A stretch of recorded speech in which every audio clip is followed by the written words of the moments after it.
It's Conduit News Radio with Paul Harrell.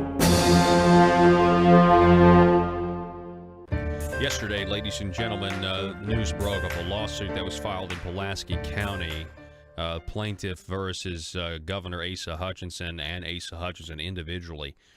Here to talk more about that, we have the plaintiff on the line, Heath Harris, as well as his attorney, Luther Suter. Hey guys, thanks for coming on the program. Appreciate it. Well, thank you. We really appreciate the opportunity.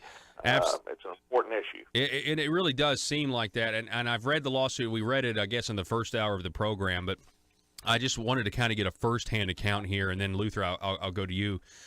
Heath, what happened? What exactly happened? Well, my job was I was the ag program manager for the state, and I had guys, that worked out in the field, and one of those had retired, and I was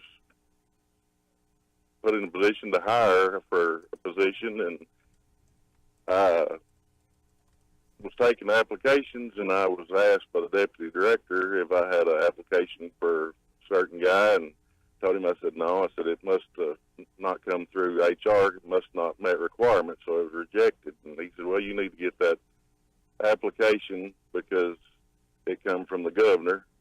And so I done what I was told, and I went to HR and got the application, interviewed the guy, and we scored the applications, and and then scored after we done the interviews, and that guy didn't, he just wasn't the best man for the job, and I picked the best guy that I thought for the job, and the guy that was helping me, we scored the same on the applications, and so I hired that guy, and on Friday I was told that the guy that I hired, I was going to have to call him and tell him that he did not get the job because the guy that the politicians, the governor, whoever wanted, that's who was getting the job. And I said, well, I'm just not going to call that guy and do that. I said, there's nothing right about it. I said, he was the best guy for the job. And then on Monday morning, I was called and told that I no longer had a job with livestock and poultry, that I had been terminated. For what? Yeah. Well, the paperwork that I ended up getting was for insubordination. Okay. And then when you went to the unemployment office to I was rejected. What happened? I was rejected for my unemployment. Wow. And then when you appealed and got me on the phone, what happened? Nobody showed up for the hearing. Kind of like taking the Fifth Amendment, ain't it? Wow. Yes, sir. Wow. But anyway, pardon the ain't, but I love ain't. Yeah, no, I mean this is an example. I've heard whispers. People will call me from other boards and commissions, and they'll tell me about what's been going on, but a lot of them won't go public like you guys are, and so I really appreciate that because I think this is the kind of government that the people of Arkansas assume is typical of politicians, and it's what makes people very jaded. It's a good thing to expose it and try to create some sort of change here and say you can't do this to people. Now, Heath, I'd like for you to tell me what exactly the deputy director comes into you, and does he mention Asa's name specifically when he says, "Hey, this is who the governor wants you to hire"? No, sir. He just said it come from the governor is what he told me, and I said it come from the governor, and then he went to spitting and sputtering around there, and I did, so I just went and done what I was asked to do. I just went and got the guy's application and interviewed him. Yeah, and he wasn't qualified. So yeah, and all through this lawsuit we hear about taxpayer money. And basically, we don't want to waste taxpayer money. So, Luther, let me bring you in on this. I found that number 15 on the lawsuit, waste of public money is an issue of public concern. Hiring lesser qualified persons because of political patronage is a waste of money and a violation of the law.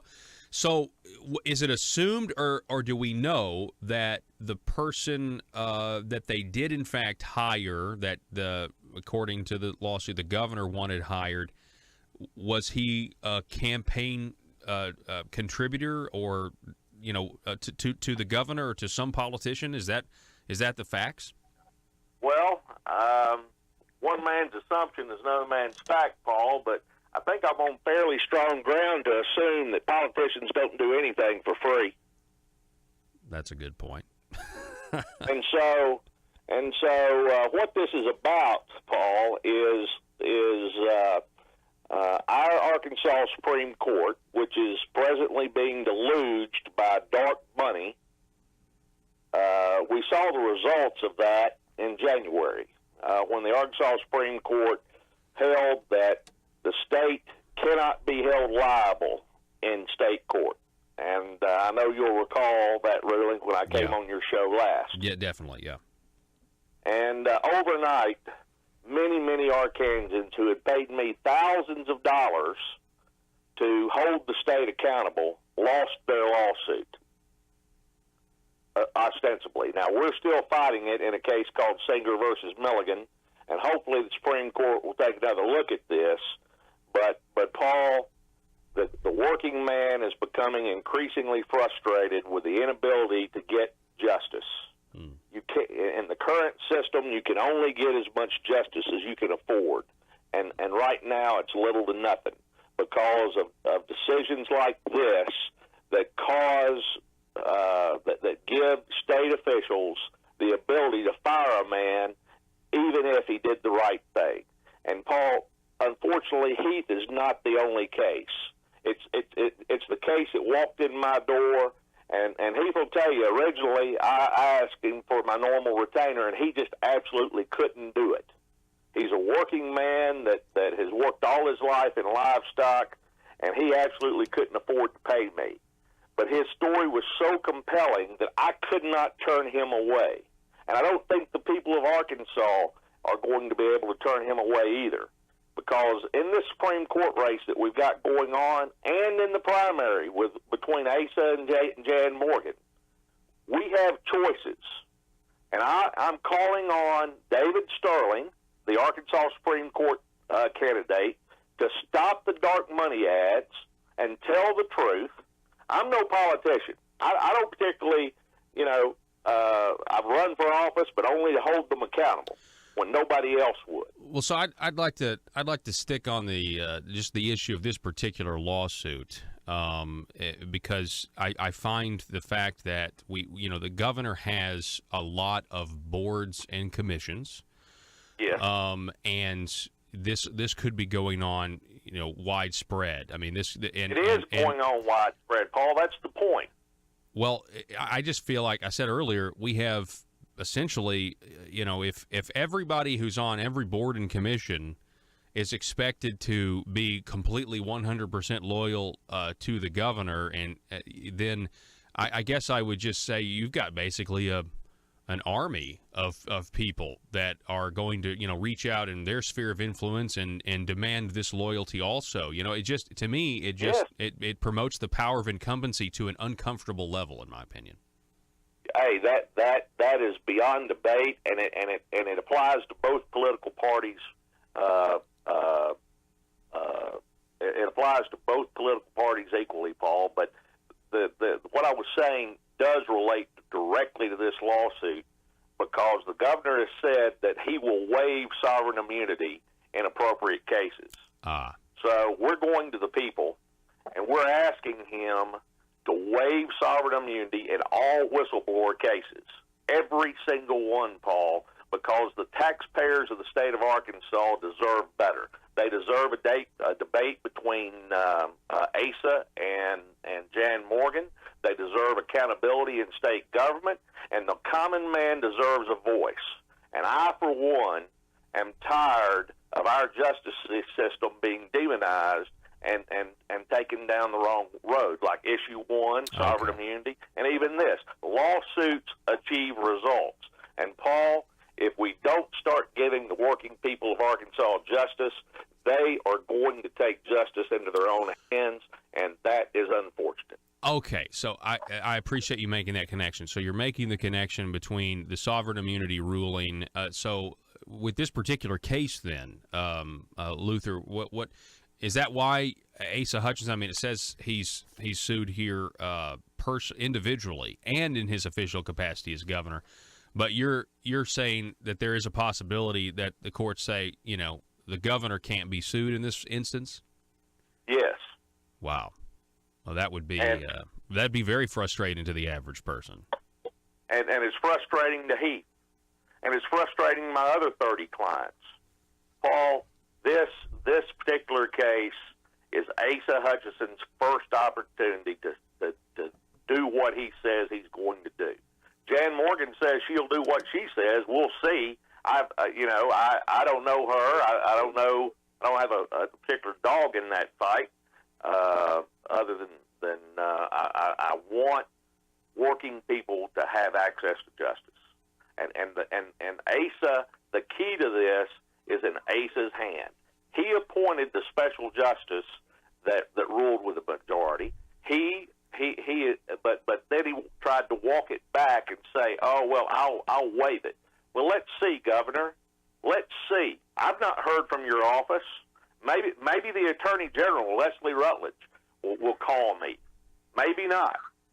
I don't know. But what I do know, Paul, is the working people of Arkansas are getting tired of the same old, same old. We're not mushrooms. Can't keep us in the shade. Well, feed us crap and keep us in the shade. Yeah. And that's what's going on here. And I apologize for my passion, but Heath is not the only one. He is the one that agreed to step up and make this a political issue, because that's what it is now. I've spent 23 years litigating my cases in court, and now when the politicians have told me that I can't, I'm going to the people. And the people will finally hear what I'm saying, because I don't intend to shut up until we get justice for working people. We're talking with Heath Harris, who's the plaintiff here in this lawsuit that was filed yesterday against the governor for basically wrongful termination. We're talking also to the attorney here, Luther Suter. Heath, I want to go back to you. So since you've lost, you lost your job here for not hiring who the governor wanted you to hire, how have things been for you? I mean, have you been able to find employment at other places? No, I hadn't yet. Wow. And this was back in March when this happened. Is that correct? Yes, sir. Yeah. Paul. Yeah, go ahead. What do you think his chances are of getting another job in state government when he refused to do what the governor asked his deputy director to ask him to do? Yeah, none. I mean, absolutely zero, for sure. So, and that's the point I wanted to make here, is that not only do you have this, I think, example of corruption, or allegation of it at the very least, you also have his reputation. Heath's reputation here has been damaged, and career has been altered in a way that is maybe unrepairable. You know what I mean? And that's a big deal. How just because somebody is trying, and let's talk about the taxpayer money. Let's talk about, one of you talk about what happens when you hire somebody to be unqualified, and this happens, I think, probably a lot more than people know. Well, Heath can speak to that better than I can. But Heath, what kind of training would the guy that you wanted that you hired had to undergo? The guy that I picked that I was hiring, I mean, the guy had worked livestock all of his life, and I mean, we wasn't going to have to do nothing but send him on his way, and he could do whatever we needed done. And the guy that they've hired, hold on, Heath. In your opinion, was the other guy even qualified to be interviewed? No, sir, because he wasn't even in the area that we were. The geographic area wasn't even in the area you were trying to hire for. Now, so let me ask you this: what happened after you were let go? After you were wrongfully fired, did they go ahead and rescind the offer and hire the guy the governor wanted? Yes, sir. And I'm told that afterwards there was another position that came up shortly and what happened when another position came open? What I've been told is from some reliable people that they went to trying to call the guy that I had hired to give him the job, the new job that come open, and he wouldn't ever return their phone calls. But, anybody with 1.5 cents wouldn't have called either. They wouldn't want to go into a mess like that. Yeah, why would you want to go in an environment like that? So now then, yep. The state lost a sure enough good employee because of all this crap. Mm-hmm. Another employee, a good employee. Yeah, it seems like the state might have been trying to tie up a loose end there. What do you think, Luther? Well, we'll let a jury decide that if Governor Hutchinson is willing to see me in a courtroom. But I guess that right now that's in his hands, and if he remains silent, I'm asking the people of Arkansas to hold him accountable at the ballot box. Because I can't hold him accountable in the courtroom unless he agrees. Now, imagine that, Paul. That's kind of like the fox guarding the hen house, isn't it? Mm-hmm. Yeah. I mean, how in the world? I mean, if Asa's got a trump card in his pocket, and he says he won't use it in appropriate cases.